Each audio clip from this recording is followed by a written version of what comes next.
जैसा कि आप लोगों को पता है, अभी रोज पेपर में भी लोग देखते हैं और सोशल मीडिया पे ज्यादा लोग देखते हैं कि भाई कोल इंडिया का पूजा बोनस, जो कि सही मानों में एक माने गर्व का विषय होता है कि हर साल हम लोग देखते हैं पूजा बोनस कितना हुआ भाई। अगला साल 93,750 रुपए हुआ था। सबकी नजर गड़ी हुई थी वहीं। हमसे तो जितने लोग मुलाकात करते हैं, मिलते हैं, कहते हैं भाई कितना होगा, लाख पार करेगा तो। लेकिन चूंकि मैं अपने परमानेंट वर्करों के साथ साथ बड़ी जोर शोर से, चाहे नीचे लेवल में हो, हमारे साथियों के और भी यूनियन वहां रहते हैं कॉरपोरेट में, सारों को लेकर के बड़ी ही सुदृढ़ तरीके से कॉन्ट्रैक्टर वर्करों का भी बात को वहां रखता हूं। उनके एचपीसी का वेतन का मुद्दा हो, बोनस का मुद्दा हो, या भी और जो फैसिलिटीज हो। इसलिए मैं यहाँ बंद रखा था कि हमारे कॉन्ट्रैक्टर लेबर भी जो साथी हैं, हमारे परमानेंट भी जो साथी हैं, वो भी हम लोगों की बातों को सुन सके। जो वास्तविक परिस्थिति है, जैसा कि अभी राम प्यारे भाई, हमारे इबादत अली भाई भी बताए, सबकी नजरें गड़ी हैं। लेकिन वो उत्सुकता हमको लग रहा है एमआईसी के प्रांगण में, एमआईसी में शायद लोगों की कमी हो, या फिर हम लोग वक्त का चयन नहीं कर पाए। हमको ये समझ में नहीं आ रहा।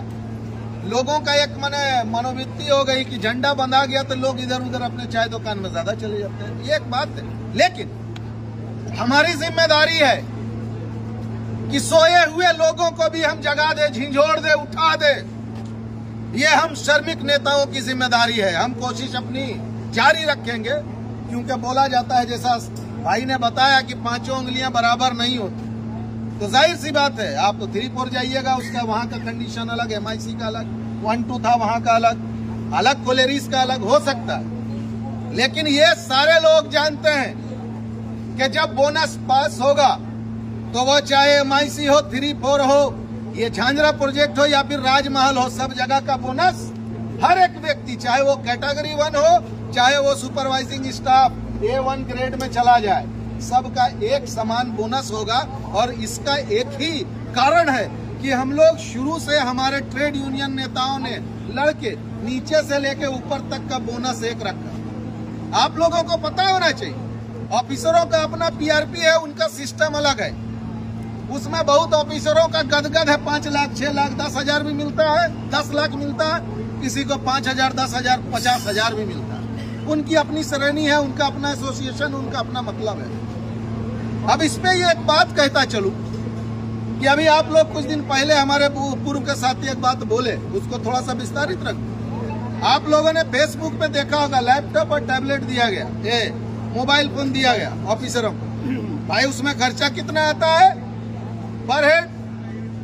आप उनको अपना मीटिंग करके तुरंत पास कर दिया। हमारा जो वेतन, हमारा जो बोनस है, आज के डेट में जो डिविडेंड बांटी जा रही है, जो कोल इंडिया का शेयर मार्केट में बिक रहा है, जो आप देखिएगा जाकर के शेयर मार्केट में डिविडेंड जो दिया गया है, हमारे नेताओं ने कैलकुलेशन करके निकाला कि उनको जिस हिसाब से, रेशियो से आपने डिविडेंड दिया, उस रेशियो से कम एक कोल इंडिया वर्करों का बोनस 1.25 लाख रुपए होनी चाहिए। उस हिसाब से हमारी डिमांड है, हमारी मांग है। हमारे all India general secretary Shri Harbhajan Singh Sidhu ji ने कहा कि ये तमाम प्रबंधन की अपनी जो अपर मैनेजमेंट है, इनकी लापरवाही है, इनकी ढिलाई है।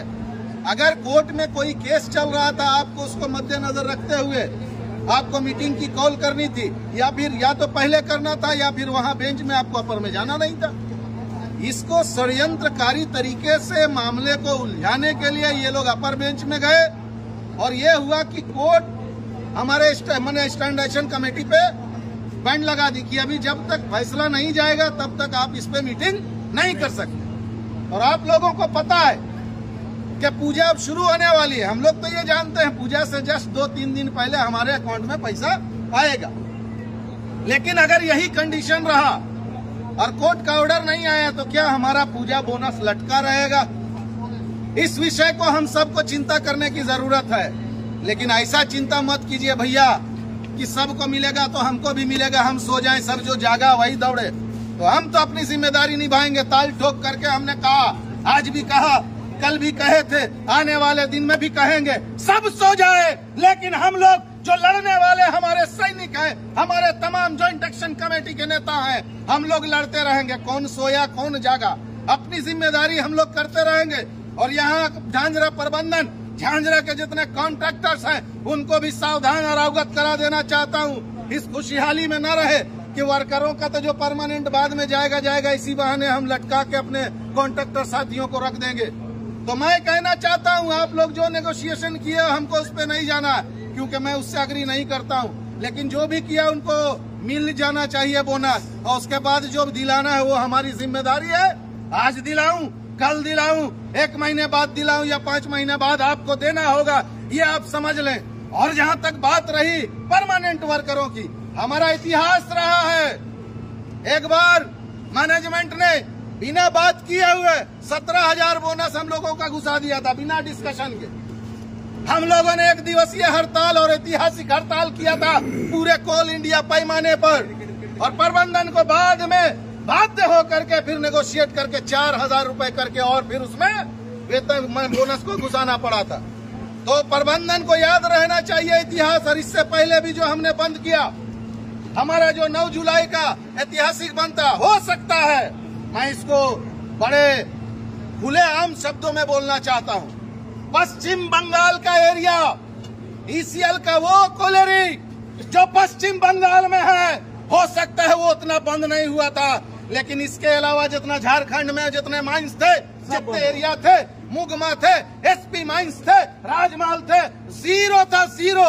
अब इस पे हमारे कुछ नेताओं, कुछ साथियों का अगर गर्व होता है तो आप गर्व कर लो, लेकिन इसके लिए हम लोगों का सर शर्मिंदगी से झुक जाता है। इसलिए कि उस लड़ाई में हमारी भागीदारी क्या रही, इसलिए कि उस लड़ाई में हमारा हिस्सा क्या रहा।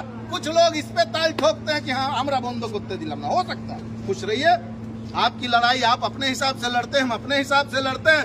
लेकिन मैं आज इस सभा के माध्यम से प्रबंधन को, कोल इंडिया मैनेजमेंट को ये बतला देना चाहता हूँ कि अगर आने वाले दिन में 26 के पहले आप फैसला नहीं किए, अगर बोनस पेमेंट नहीं हुआ, तो इसके लिए अगर किसी भी प्रकार का प्रोडक्शन हम पर हुआ, उसके लिए कोल मिनिस्टर, कोल इंडिया के जो हमारे चेयरमैन हैं और कोल इंडिया का प्रबंधन जिम्मेदार होगा। और ये लड़ाई फिर उसी ऐतिहासिक दौर में, उसी ऐतिहासिक तरीके से बोनस की लड़ाई होगी कि हमारे परमानेंट वर्कर के साथ साथ हमारे कॉन्ट्रैक्टर वर्करों का भी हिस्सा तय होगा। कहाँ से अब कैसे लेना है, जो लोग अपने आप को हीरो बनते हैं, दिला दे। कानून हम लोगों को पास करा देने की हमारी जिम्मेदारी है, दिलाने की जिम्मेदारी आप सभी और सभी ट्रेड यूनियनों की है। उसमें चाहे वो रीजनल हो, चाहे वो सेंट्रल हो, सब यूनियनों की है। तो मेरे दोस्तों, हमारी जहाँ तक क्षमता है, हमारी जहाँ तक ताकत है, हमारी जहाँ तक ऊर्जा है, हम अपनी लड़ाई मरते दम तक करते रहेंगे। और इंशाअल्लाह आने वाले दिन में कोल इंडिया का कर्मी भी देखेगा कि बोनस का फैसला कैसे हुआ है। इसी आशा अभिलाषा के साथ सभी को यह आह्वान कर रहा हूँ, अगर 26 तारीख तक पेमेंट का बंदोबस्त हो गया अच्छी बात है, और अन्यथा जितना बड़ा आंदोलन होगा ऊपर वालों के निर्देश से, जो आंदोलन बोला जाएगा, हम लोग उस आंदोलन में जाकर के इस लड़ाई को जीतेंगे। इसी आशा अभिलाषा के साथ सभी को संग्रामी अभिनंदन देते हुए, रक्तिम अभिनंदन देते हुए अपनी बात को खत्म करता हूँ। जय हिंद, वंदे मातरम, श्रमिक एकता जिंदाबाद, ज्वाइंट एक्शन कमेटी जिंदाबाद। दुनिया